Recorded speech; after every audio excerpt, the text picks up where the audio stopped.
Salafi bukan pengikut salafus soleh. Kenapa? Karena salafi tidak bermazhab. Muhammadiyah menerima mazhab, salafi tidak bermazhab. Bagaimana mengaku pengikut salafus soleh sementara salafus soleh itu bermazhab?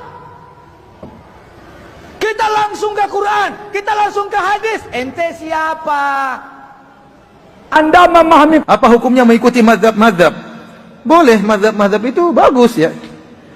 Mazhab-mazhab itu adalah para ulama yang mereka punya murid banyak. Jadi tidak ada para ulama sengaja bikin mazhab, nggak ada ya.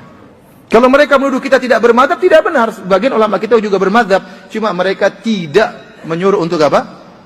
Untuk fanatik. Yang jadi masalah saya dapati di zaman sekarang ini, ada sebagian ustadz atau kiai yang memaksakan harus bermadzhab, harus bermadzhab, harus bermadzhab. Tatkala dia bicara tentang musik, mazhab semua dia buang. Kenapa? Karena seluruh mazhab mengharamkan musik. Mazhab Hanafi mengharamkan musik, mazhab Hambali mengharamkan musik, mazhab Syafi'i mengharamkan musik, mazhab Maliki mengharamkan musik. Terlebih lagi mazhab Syafi'i keras dalam masalah musik. Sampai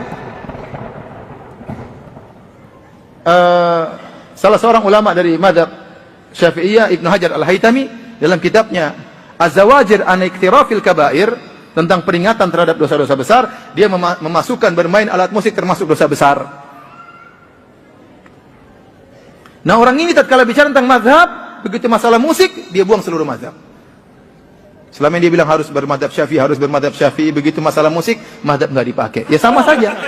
Berarti dia juga tidak keluar dari mazhab. Terus dia suruh orang harus bermadzhab. Tatkala tidak sesuai dengan hawa nafsunya, dia keluar dari mazhab.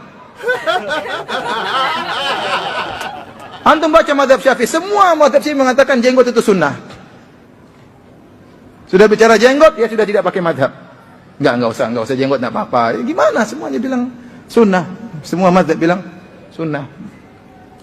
Jadi maksud saya, bermazhab itu boleh dan itu baik. Seorang belajar fikih mazhab Syafi'i enggak ada masalah, bagus. Tapi tidak boleh apa? Fanatik. Kenapa? Karena para ulama mencontohkan demikian. Imam Syafi'i muridnya langsung Al-Muzani tidak fanatik sama Imam Syafi'i rahimahullah ta'ala. Bahkan sebagian ulama Syafi'iyah, ini nanti bisa tanya langsung kepada Al-Ustadz Dr. Musyaffa hafizahullah ta'ala, karena risalah dia tentang usul fikih berkaitan dengan mazhab Syafi'i. Dia akan menjelaskan bahwasanya banyak ulama Syafi'iyah belakangan menyelisih usul Imam Syafi'i rahimahullah ta'ala. Bukan cuma menyelisih furu', bahkan menyelisih apa? Usul. Kalau mengatakan harus sama persis seperti Imam Syafi'i, ternyata tidak juga, para ulama tidak demikian.